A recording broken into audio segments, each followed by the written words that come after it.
a slap in the courtroom, or a spark igniting justice. When Judge Edward Hargrove slapped White House Press Secretary Karoline Leavitt in front of a packed courtroom, he thought he could use his power to silence her, but he didn't expect that arrogant act would shake his corrupt empire to its core in just 4 minutes.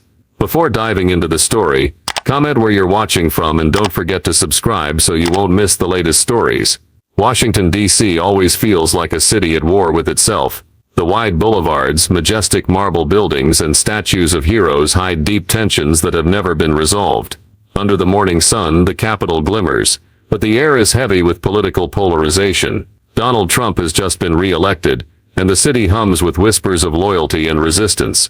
In coffee shops and halls of power, people argue about the nation's future, but in the D.C. federal courthouse, truth must face the sword of justice, or at least, that's what everyone hopes. Judge Edward Hargrove strides into the courtroom with the confidence of a man who has held the scales of justice for over 3 decades. At 63, he's a titan in the judicial system, with neatly combed salt and pepper hair and piercing blue eyes that miss nothing. Hargrove carries the air of a scholar, but behind him are whispers of bias, rulings that seem to favor anti-Trump factions, cases that mysteriously vanish. He pays no mind to the whispers. To Hargrove, the courtroom is his domain, and he is king. Today he presides over a sensitive lawsuit, a pro-Trump media outlet accused of spreading misinformation to manipulate public opinion. The courtroom, with its neoclassical columns and dim fluorescent lights, buzzes with anticipation from reporters and lawyers. Karoline Leavitt, 27, strides through security with the gait of someone accustomed to the spotlight. The youngest White House press secretary in history, she's a phenomenon, blonde hair tightly pulled back, sharp eyes, and a voice that can turn any tough question into an opportunity. Leavitt isn't just Trump's spokesperson, she's a symbol of the America First agenda, a media warrior unafraid to take on anyone. Today she's at the courthouse as a witness, called to clarify the White House's interactions with the media outlet being sued. As she passes through the doors, security guards nod, some smile, but Leavitt responds with only a slight nod. In her mind a long to-do list, today's press briefing, a speech needing edits, but she senses something off. Her sharp instincts, honed through years of facing the press, ring like an alarm bell. The courtroom is nearly full, with journalists in the back rows, pens poised, and a few lawyers whispering to each other. Hargrove sits at the bench, not yet robed, reviewing a stack of documents. He looks up as Leavitt enters, a flicker of irritation crossing his face. He recognizes her, the familiar face from press briefings, defending Trump with unshakable confidence. Trump's girl, he mutters to himself, his tone dripping with disdain. Leavitt takes a seat in the third row, her eyes scanning the room, noting the journalists and security cameras in the upper corner. The trial begins with dry testimony, but the air quickly grows tense when a defense attorney mentions media bias against the administration. Hargrove bangs his gavel, his voice sharp as a blade. Order, I won't tolerate nonsense in this courtroom. Leavitt, seated near the lawyer's table as a witness, tilts her head slightly, a small but meaningful gesture, as if challenging his words. Hargrove's eyes sweep over her, pausing as he recognizes the face from televised briefings. You're Leavitt, he says loudly, his tone laced with implication, almost accusatory. Trump's press secretary. Leavitt rises from the witness chair, her voice calm but firm. Yes, sir. I'm here as a witness, but I'd like to ask whether this court can ensure fairness in judging a case so politically charged. Her words, though polite, are a spark in a room full of gunpowder. Journalists in the back start scribbling. The crowd murmurs softly. Hargrove clenches his jaw, his face reddening. He's not used to being publicly questioned, especially not by someone like Leavitt, someone he sees as the embodiment of an administration he despises. What are you implying, Miss Leavitt? He growls, his voice trembling with anger, his hand gripping the edge of the bench. Leavitt holds his gaze, unflinching. I just want to ensure justice isn't swayed by bias, sir. Her words, sharp and unyielding, make the room stifling. A journalist whispers, she just took a shot at him. Hargrove stands abruptly, his eyes blazing. Enough, he shouts, his voice echoing through the room. With wounded arrogance and rising fury, he steps down from the bench, strides quickly down the wooden steps, and approaches Leavitt. Security guards hesitate, unsure whether to intervene. All eyes are on him, the tension taut as a bowstring. Hargrove stops a few feet from Leavitt, his breathing heavy. "You think you can stand here and challenge me?" he snaps, his voice cracking with the rage built up from weeks of public criticism over his biased rulings. Leavitt doesn't back down, her eyes locked on his. "I'm just speaking the truth," she replies, her voice cold. The crowd holds its breath, sensing the moment about to explode. Hargrove, pushed to his limit by her defiance and the pressure of the room's stairs, loses control. He raises his hand and slaps Leavitt hard across the cheek, the sharp sound cutting through the silent space. "Learn some respect," he yells, his voice shaking with anger. Journalists gasp, papers stop rustling, a pen drops to the floor. Security cameras in the corner capture everything, their red lights blinking. Leavitt doesn't scream or flinch. She touches her cheek lightly, where a red mark blooms, and looks straight at Hargrove. "You just made a big mistake," she says, her voice like steel, sharp as a blade. Hargrove steps back, his breathing uneven, as if suddenly aware of the consequences of his action, but his arrogance prevails. "You dare threaten me," he snaps, though his voice lacks its earlier confidence. The crowd erupts in murmurs. "My God, he slapped her." A lawyer whispers, "That's the press secretary." Leavitt holds Hargrove's gaze, unblinking. "I'll make sure the whole country knows about this," she replies, her voice steady, resolute.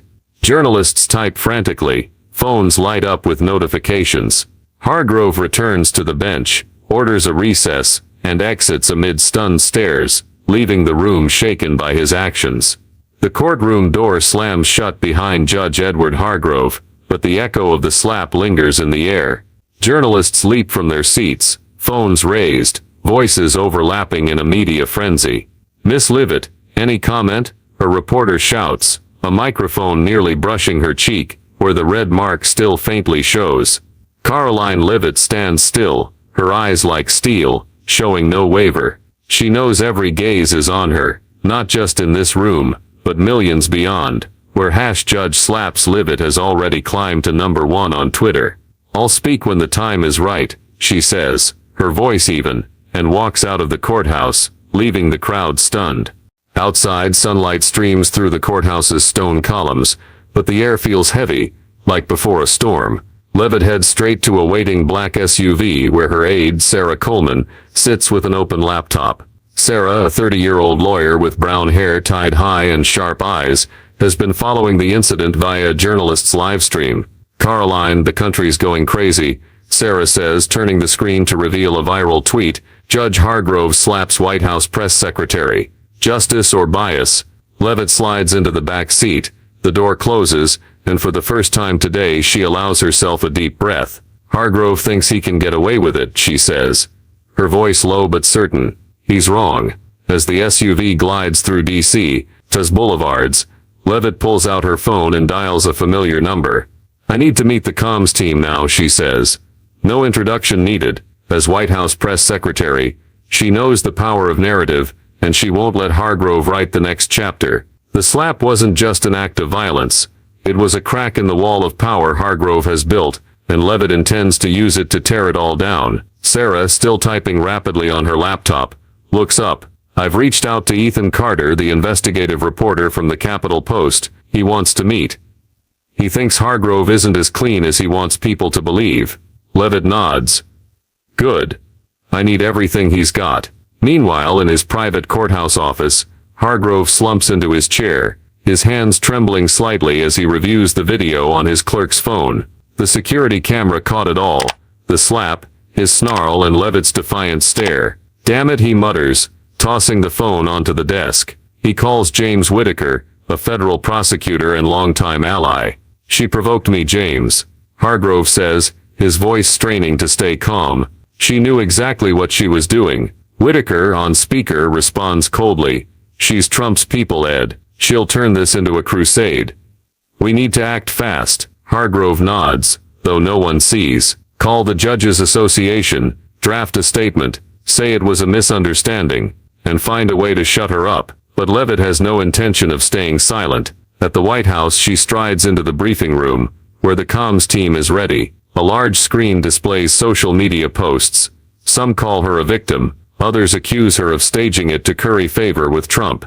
They're dividing the narrative, an aide says. Leavitt gives a thin smile. They always do, but this time we'll steer the story. She requests an exclusive interview with a Trump-friendly network tonight, where she'll publicly call for an investigation into Hargrove for abuse of power. If he thinks a slap will silence me, she tells the team, he doesn't know who he's dealing with. At the same time, Ethan Carter, a lanky reporter with round glasses and a reputation for digging into DC's dark corners, sits in a coffee shop near the courthouse. He scrolls through old notes on Hargrove, controversial rulings, vanished cases, whispers of bribes. When Sarah reaches out, Ethan agrees to meet Leavitt, but with a condition: I don't work for the White House. I chase the truth, wherever it leads. Sarah, over the phone, replies Karoline wants that too. She's not afraid of the truth. Back at the White House, Leavitt takes a rare moment to check her personal phone, a text from her husband, with a photo of their son playing in the yard.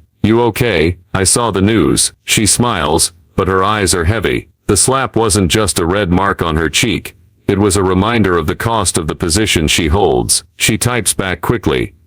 I'm fine. Home soon. But she knows soon is a fragile promise. Hargrove isn't just a judge who lost control. He's a symbol of a system she's sworn to challenge. She stands, adjusts her jacket, and heads back to the briefing room. Prep the statement, she tells the team. We're demanding a Justice Department investigation into Hargrove, not just for the slap, but for everything he represents.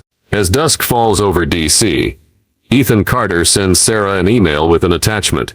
An old ruling by Hargrove, dismissing a lawsuit against an anti-Trump interest group despite clear evidence. Ethan's note is brief.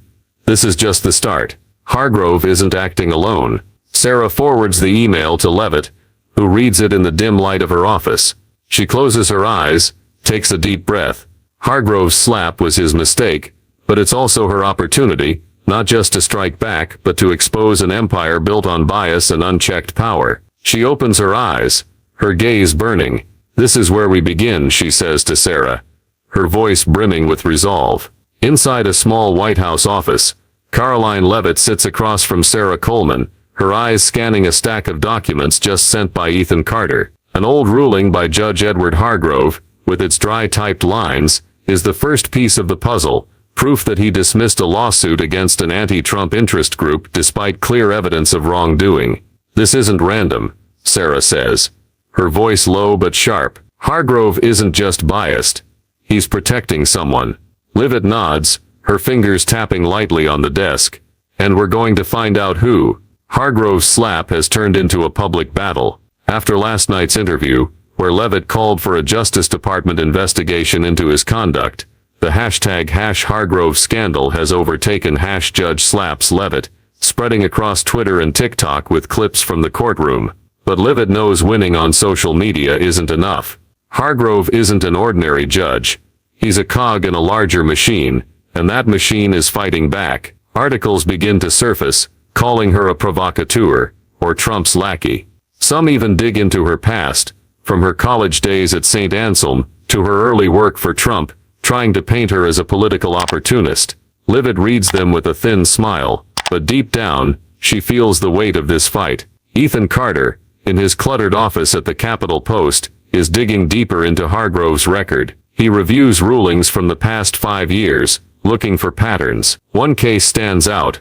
Hargrove dismissed fraud charges against an anti-Trump nonprofit, despite prosecutors presenting evidence of illegal transfers. Ethan jots down, too many rulings bent. Who's behind him? He emails Sarah, attaching a list of other suspicious cases, with a note, Hargrove isn't working alone. I need to meet Leavitt. Sarah forwards the email to her, and Leavitt, though preparing for another press briefing, agrees to meet Ethan tonight. Meanwhile, at a discreet Georgetown restaurant, Hargrove sits across from James Whitaker, the federal prosecutor and close ally. The dim chandelier light falls on Hargrove's tense face. She won't stop, James, he says, gripping his drink tightly. She wants to make me a scapegoat. Whitaker, with silver hair and a cold smile, leans forward. Ed, calm down. We've handled worse. The Judges Association will protect you. They don't want this shaking the system. He pauses, his eyes sharp as a blade. But Leavitt's the problem. She has the White House behind her, and she knows how to play the media game. We need to discredit her. Fast. Hargrove nods, but inside, a spark of fear flares. The slap wasn't just a mistake.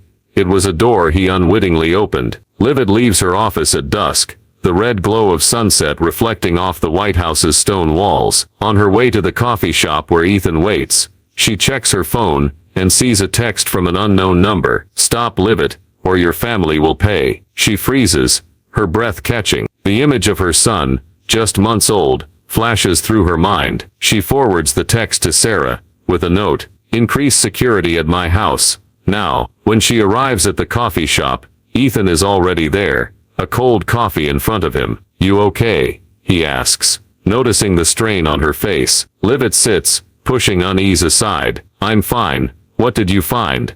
Ethan opens his laptop displaying a chart of Hargrove's cases. In the last 3 years, he's dismissed or softened at least 7 lawsuits tied to anti-Trump groups, despite strong evidence. And here he points to a line. A nonprofit in Atlanta, linked to major political donors, shows up in 3 cases. I suspect Hargrove was paid to make those rulings. Leavitt leans forward, her eyes burning. "Paid by who?" Ethan shrugs. "Not sure yet. But I have a source, an old court clerk of Hargrove's. She says he pressured her to bury a major financial case. She's willing to talk, but only if protected." Leavitt nods. "Set up the meeting. I want to hear it straight from her." As Leavitt leaves the coffee shop, her phone buzzes again. Another text from an unknown number. "You don't know who you're up against." She grips the phone tightly, anger overtaking fear. Hargrove and his ilk think they can scare her into silence, but she learned long ago, working for Trump, fear is something you turn into strength. She calls Sarah, "Trace this number, and reach out to the Justice Department. I want a formal investigation into Hargrove, not just for the slap, but for everything he's hiding." In his office, Hargrove gets a call from Whitaker. She's talking to the Justice Department. Whitaker says, his voice tense, "If they dig, Ed, they'll find things we don't want." Hargrove clenches his fist, his eyes fixed on a photo on his desk, him in robes, standing among colleagues. "She's just a girl," he mutters, but his voice lacks conviction. Whitaker gives a dry laugh. "She's a bomb, and you lit the fuse." Washington, D.C. hums with whispers and the flash of press cameras, but in a small White House office, Karoline Leavitt hears only her own heartbeat. She sits across from Sarah Coleman, her eyes locked on a laptop screen displaying Ethan Carter's latest email.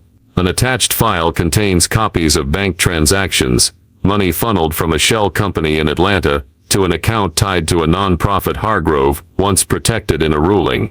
"This is it," Sarah says, her voice trembling slightly with excitement. "Hargrove isn't just biased. He's being paid to be biased." Leavitt leans forward, her eyes sharp as a blade. "Who's behind the company?" Sarah shakes her head. "Ethan's still digging, but he says it ties to big players, really big." Hargrove's slap is now a distant memory, overshadowed by the scale of what Leavitt is uncovering. The #Hargrove scandal dominates social media, with courtroom clips shared millions of times, but the smear campaign against her is heating up too. Articles call her a witch hunter, or Trump's puppet, digging up innocuous details from her time at the White House mailroom. One even suggests she provoked Hargrove for attention. Leavitt scrolls through them on her phone, her thin smile tinged with bitterness. She's used to attacks, but these feel like a desperate attempt to cover something bigger. Ethan Carter, at the Capitol Post, works through the night to connect the dots. He's reached out to Ellen Harper, a former court clerk, who agrees to meet at a quiet coffee shop on D.C.'s outskirts. Under dim lights, Ellen, with gray hair and anxious eyes, shares her story. "Hargrove didn't just tell me to shred a report," she whispers, clutching her tea. "He met Whitaker afterward, in private. I heard them talk about keeping things stable. Whitaker had a briefcase. I don't know what was in it, but I'm not naive." Ethan records secretly, his heart racing. "Can you testify publicly?" he asks. Ellen blinks, hesitant. "If Miss Leavitt can guarantee my safety, I'll speak." Meanwhile, at the federal courthouse, Hargrove stands by his office window, staring down at D.C.'s traffic. His eyes are vacant, his hands clenched white-knuckled. A call from Whitaker just ended, with a clear message. She's getting close, Ed. The Justice Department's asking for your old rulings. We need to act. Hargrove turns, his voice hoarse. She's just a girl, James. Why is she so dangerous? Whitaker, on speaker, gives a dry laugh. Because she's not afraid, but we'll make her afraid. Hargrove nods, though doubt gnaws at him. He's built an empire on control, but Leavitt is dismantling it piece by piece. Leavitt, back at the White House, gets word from Sarah about Ellen Harper. She immediately orders the legal team to contact the Justice Department for witness protection while preparing for a public press conference.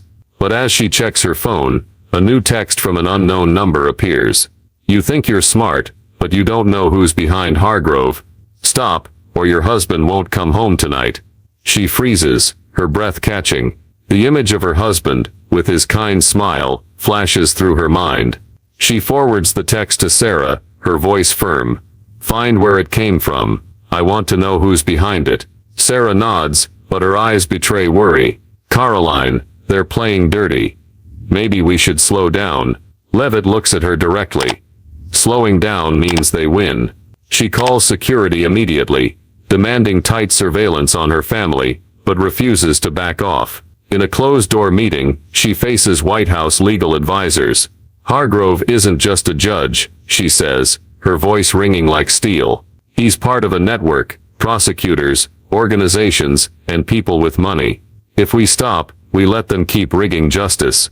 An advisor, cautious, responds. You're taking on the whole system, Karoline. They won't let you win easily. Leavitt smiles, unshaken. I never expected it to be easy. Ethan, meanwhile, uncovers another key piece, a leaked email from Whitaker to Hargrove, mentioning a contribution from the Atlanta company to keep things balanced in an election lawsuit. Ethan sends the document to Sarah, with a note, this is dynamite. But if it goes public, they'll come for us. Sarah forwards it to Leavitt, who reads the email in her office's dim light. She realizes Hargrove isn't just taking bribes. He's part of a network rigging cases to cripple Trump's allies, from donors to media outlets. She texts Ethan back. Set up with Ellen, we go public at the hearing. Hargrove, in his office, receives a package from Whitaker, new smear articles ready to tarnish Leavitt's name. But as he opens it, a handwritten note falls out. She knows about Atlanta. Handle it before it's too late. Hargrove burns the note in an ashtray, his eyes darkening. He dials an unknown number, his voice low. Silence her. No traces. The voice on the other end replies calmly. Understood. Leavitt stands by a White House window, looking out at the city's twinkling lights. The text threatening her husband lingers in her mind, but it only fuels her resolve. Hargrove and his network think they can scare her into backing down, but they don't know her, a woman who's faced the press, politicians, and public storms without flinching. She turns to Sarah, who's preparing documents for the hearing. Call the Justice Department, she says. I want all evidence secured, and make sure Ellen Harper is safe. Sarah nods but adds, Karoline, they won't play fair this time. Leavitt smiles, her eyes blazing. They never have, but I'll make them pay. The federal courtroom in Washington, D.C. hums with the weight of expectation. Journalists pack the back rows, cameras flashing relentlessly, while phone screens glow with live tweets. Hargrove scandal. Karoline Leavitt steps in, her stride steady, her eyes sharp as a blade. She wears a navy suit, her blonde hair neatly tied back, but her power lies not in her appearance, in her unshakable resolve. Today is the public hearing she pushed for, where Judge Edward Hargrove must answer for his actions, and Leavitt isn't here to apologize. She's here to tear down the wall he's built. Hargrove sits at the defense table, his face tense, his blue eyes now dull, like a man realizing he's losing control. His judicial robe is replaced by a gray suit, but he still tries to carry an air of authority, as if he's still king in this domain. Beside him is his lawyer, a middle-aged man with nervous eyes, knowing this case isn't just about Hargrove, it's about a system under threat. Sarah Coleman, standing behind Leavitt, hands her a folder, leaked emails, bank records, and a handwritten statement from Ellen Harper, the former court clerk. We have enough to bury him, Sarah whispers. Leavitt nods, her voice low. Not just him. All of them. The hearing's presiding judge, Margaret Ellis, bangs her gavel, calling for order. We're here to examine allegations against Judge Edward Hargrove, she declares, her voice carrying through the microphone. Miss Leavitt, you may begin. Leavitt stands, her eyes sweeping the room, locking on Hargrove. She doesn't smile, doesn't blink. Madam Chair, the slap I received from Judge Hargrove wasn't just an act of violence, she begins, her voice steady but sharp. It was a symbol of a system where power is used to protect personal interests, not justice. The crowd murmurs softly, journalists scribbling furiously. She places the folder on the table, her voice growing stronger. We have evidence that Judge Hargrove took bribes from a shell company in Atlanta to issue biased rulings, protecting groups opposed to the current administration. We have emails between him and prosecutor James Whitaker, discussing contributions to rig election and financial lawsuits. And we have testimony from Miss Ellen Harper, who witnessed Hargrove order evidence destroyed to cover up wrongdoing. She pauses, letting her words sink into the room. Hargrove bows his head, his hands clenched, but says nothing. Hargrove's lawyer stands, his voice shaky. These allegations are speculative, Madam Chair. Miss Leavitt is turning a personal incident into a political witch hunt. Leavitt responds instantly, cutting him off. If this is speculation, explain this email. She holds up a printout, reading aloud, the contribution will keep things balanced, Ed. The election lawsuit must disappear. Signed, James Whitaker. The room erupts in whispers, cameras flashing non-stop. Hargrove looks up, his face pale. That's fabricated, he shouts, but his voice falters, unconvincing. Judge Ellis bangs her gavel, demanding order. Miss Leavitt, proceed, she says. Leavitt nods, turning to Ellen Harper, who sits in the witness row, her hands trembling but her eyes steady. Miss Harper, tell us what you saw. Ellen takes a deep breath, her voice soft but clear. I saw Hargrove meet Whitaker, after ordering me to shred a financial lawsuit report. He told me some things are bigger than justice. I stayed silent too long. The crowd falls silent, her words landing like a hammer. Suddenly, the courtroom doors swing open, and James Whitaker steps in, his face taut. Journalists turn, cameras pivoting. Leavitt looks at him, unblinking. Whitaker, under the scrutiny of every eye, approaches the witness table. I request to speak, he declares, his voice wavering. Hargrove turns, his eyes panicked. James, don't, he whispers, but Whitaker cuts him off. I'm not going down for you, Ed. He faces Judge Ellis. Hargrove pressured me to drop lawsuits. He said it was orders from higher up. I just followed. The room explodes. Journalists shout questions. Phones glow with fresh tweets. Prosecutor Whitaker accuses Hargrove. Leavitt stands still, her eyes locked on Hargrove, who slumps in his chair, as if all strength has left him. Who's higher up? She asks, her voice sharp as a blade. Whitaker blinks, hesitant, but Leavitt's stare allows no retreat. I don't know specific names, he mumbles, his words weak, unconvincing. She turns to Judge Ellis. Madam, I request a federal investigation into this entire network, not just Hargrove. Judge Ellis nods, her voice stern. Request noted. Judge Hargrove, you are suspended immediately, pending further investigation. Hargrove opens his mouth, but no words come. He looks at Leavitt, his eyes a mix of anger and fear. She doesn't look back. She turns and walks out of the courtroom through a swarm of press, cameras flashing relentlessly. Sarah follows, whispering, "You did it." Leavitt shakes her head slightly. Not yet. This is just the beginning. Outside the courtroom, social media erupts. #Hargrove, downtrends alongside posts praising Leavitt and criticisms that she's politicizing justice. In the car back to the White House, Leavitt checks her phone, a text from her husband, "I'm proud of you." She smiles, but her eyes remain cold. Hargrove has fallen, but Whitaker revealed a bigger truth. There are others, higher up, still hiding in the shadows. She texts Ethan Carter. Find who's behind Whitaker.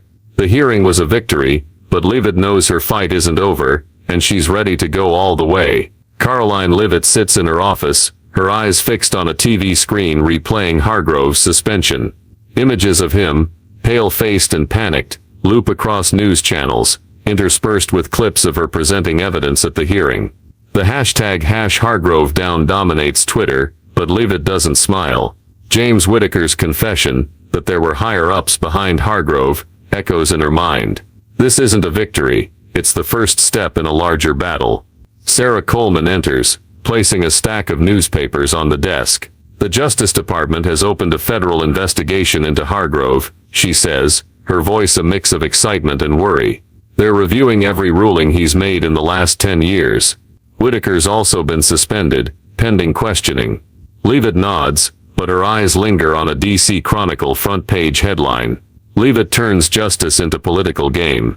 The article quotes anonymous sources, calling her a manipulator, using the slap to push Trump's agenda. She pushes the paper aside. They're trying to discredit me, she says, her voice calm but sharp. That means we're on the right track. But the counterattack doesn't stop at the press. As Leavitt checks her email, a message from an unknown number appears. You think you won, but you've only scratched the surface. Back off, or the whole White House will pay. She grips her phone tightly, anger flaring. It's not the first threat, but this one carries a new tone, more sophisticated, more dangerous. She forwards it to Sarah. Send this to security. I want to know where it's from. Sarah nods, but her eyes show concern. Karoline, they're not just targeting you, they're targeting all of us. Meanwhile, Ethan Carter sits in his cluttered office at the Capitol Post, the glow of his laptop illuminating his tired face. He's analyzing new documents, a series of transfers from the Atlanta Shell Company to accounts linked to DC political figures. One name stands out, Senator Robert Klein, a vocal anti-Trump figure known for speeches about defending democracy. Ethan scribbles, Klein tied to Hargrove.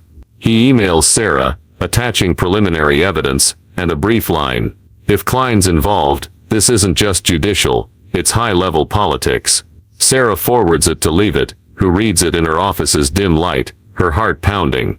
Klein isn't just a senator, he's a symbol of the opposition, with deep influence in Congress. Hargrove, in his luxurious apartment, is now isolated from the world. His phone is full of messages from former allies, but no one answers his calls. Whittaker has turned on him, and the Judges Association refuses to comment. He opens a bottle of whiskey, his hands trembling as he watches the news. A clip of Leavitt's interview plays where she declares, "Justice doesn't stop at one man. We'll go to the end." Hargrove slams his glass down, his voice hoarse. "She'll destroy everything." He dials an unknown number, his voice low. "She's digging deeper. Handle it before the Justice Department finds Klein." The voice on the other end replies, "We have a plan." Leavitt returns home late, the first time in days. Her husband in the living room stands to hug her. "You okay?" he asks, his voice full of concern. She nods, but her eyes linger on a family photo on the shelf, their son beaming in her arms.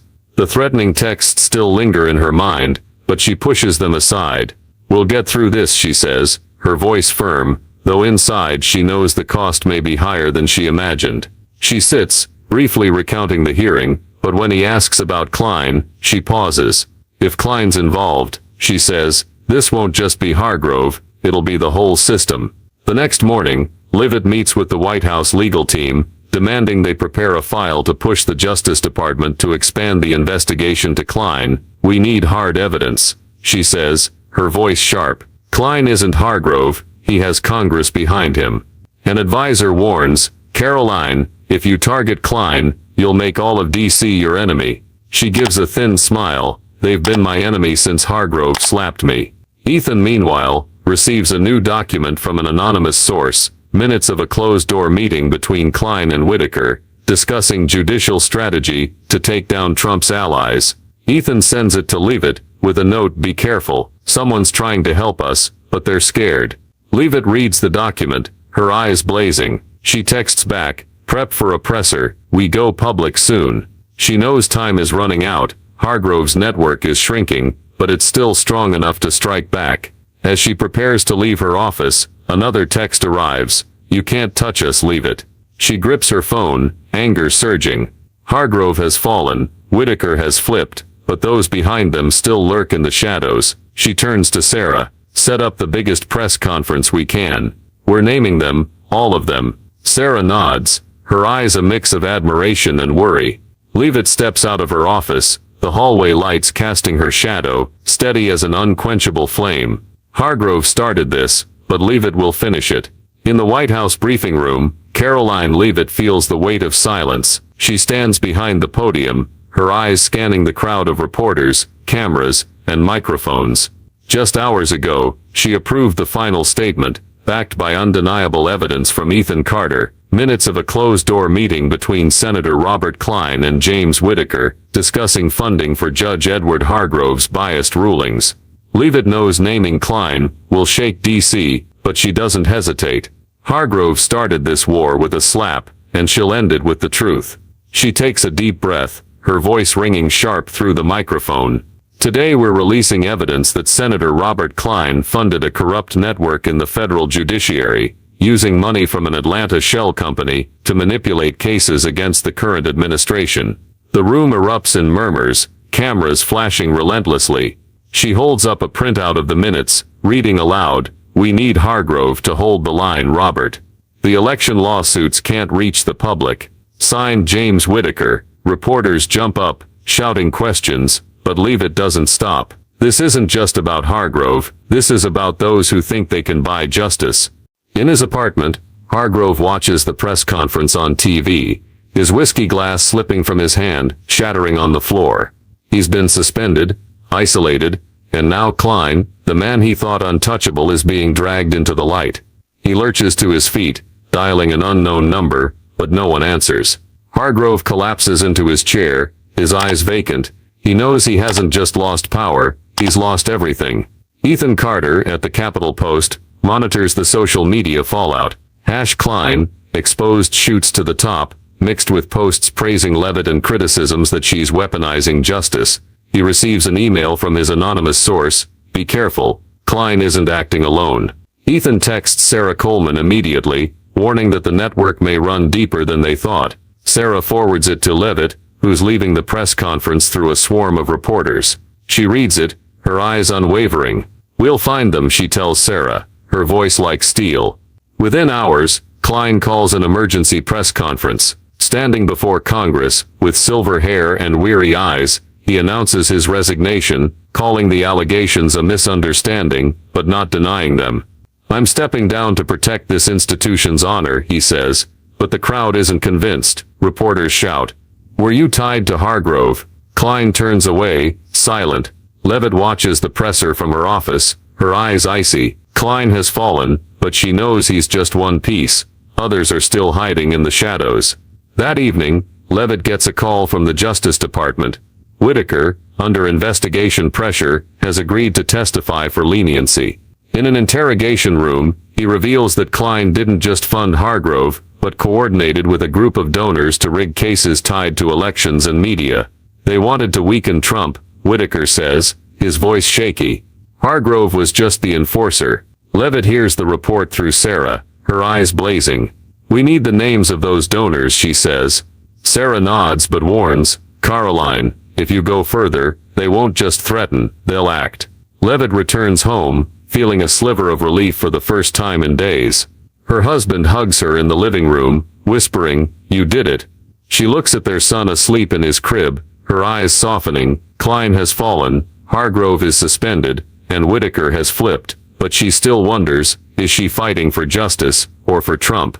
She pushes the question aside, focusing on this moment. "I'm fighting for this boy," she whispers, touching her son's hand, "for a world where truth matters." The next morning, Leavitt meets with the White House legal team, demanding they prepare a file to track down the donors Whitaker mentioned. "We don't stop," she says, her voice certain. An advisor warns, "Karoline, you've already taken down a senator. They won't let you go further." She smiles, unwavering. They don't have a choice. She knows the cost of this fight, the threatening texts, the smear articles, but she also knows she can't stop. Washington, D.C., Karoline Leavitt stands before the White House podium, her eyes scanning the crowd of reporters. She's just finished a press conference, announcing that the Justice Department has expanded its investigation to the donors behind Senator Robert Klein, based on James Whittaker's testimony. Judge Edward Hargrove, now a shadow of himself, faces criminal charges, while Klein has vanished from the political spotlight. But Leavitt doesn't feel total victory. She knows others still lurk in the shadows, waiting to strike back. She steps away from the podium, flashes popping behind her. Sarah Coleman waits, handing her a newspaper with the headline, "Leavitt Pushes Judicial Reform." The article praises her for inspiring new proposals, independent oversight for judges, financial transparency in political cases. "You did it," Sarah says, her voice tinged with admiration. Leavitt gives a thin smile. "We're only getting started." She thinks of Hargrove, the slap, and the threatening texts. They've made her stronger, but also reminded her that justice is a flame that needs tending. That evening, Leavitt returns home, where her husband is playing with their son in the living room. She kneels, hugging the boy, feeling a rare peace amid the political storm. The image of her son, with his carefree smile, is why she fights, not just for Trump, not just for justice, but for a world where truth has value. "Mommy's going to keep things right, okay?" she whispers, and he giggles, as if he understands. The next morning, she stands outside the White House, preparing for another press day. Sunlight glints off her blonde hair, but her eyes carry a quiet resolve. Hargrove, Whittaker, Klein, they were just pieces. The fight against corruption never truly ends. But as she steps into the briefing room, the microphone's humming, she knows she's changed the game. A new hashtag spreads on Twitter, #LeavittLegacy. Justice, Leavitt realizes, isn't a destination, it's a flame she'll pass on to her son, to DC, to those who believe truth is worth fighting for. She takes a deep breath, ready for the next battle. The story judge slaps Karoline Leavitt in court. 4 minutes later, his corrupt empire begins to crumble, deeply reflects the tensions and challenges in American society today, particularly political polarization, abuse of power in institutions, and the role of truth in confronting injustice. In the story, Judge Edward Hargrove's slap of Karoline Leavitt isn't just an act of violence, but a symbol of bias and power abuse, a problem Americans often see in judicial or political scandals. Leavitt's journey, from exposing Hargrove's bribery evidence to unmasking Senator Robert Klein's corrupt network, shows the power of resolve and personal responsibility in challenging the system. Details like threats to her family, social media smear campaigns, and support from Sarah Coleman and Ethan Carter mirror today's reality. Truth is often distorted by media, and those who speak out face great risk. Leavitt's fight, backed by concrete evidence like emails and Ellen Harper's testimony, underscores that justice demands transparency and undeniable proof, a lesson fitting for American society, where debates about public institutions' integrity rage daily. Karoline Leavitt's story offers a vital lesson for Americans today. Standing up for truth requires courage, preparation, and persistence, even against fierce opposition. In the story, Leavitt doesn't back down from Hargrove's slap or threats targeting her son and husband. Instead, she uses her press secretary role to expose evidence, like emails between Hargrove and Whittaker, or Atlanta company financials, to uncover corruption. This reminds us that in a polarized society where hashtags like #HargroveScandal or #LeavittLegacy can shape opinion, anyone can drive change by gathering reliable information and sharing it responsibly. Leavitt's actions, from protecting witness Ellen Harper to pushing judicial reform, show that confronting power abuse isn't just a snap reaction, but a long process, requiring collaboration, like her work with Sarah and Ethan. In real life, this applies when we see injustice, whether at work, in our community, or in politics. Don't stay silent, but seek truth, build alliances, and patiently pursue justice. Yet the story also warns of the cost, like the smear campaigns and threats to Leavitt's family, reminding us to protect what matters while fighting. Ultimately, Leavitt's legacy, with transparent judicial reforms, inspires us that one brave act, like her standing up after the slap, can shift a system, if we don't give up. Subscribe to the channel to follow Karoline Leavitt's journey for justice, and don't miss the next inspiring stories. Thank you for joining us, and see you in the upcoming video.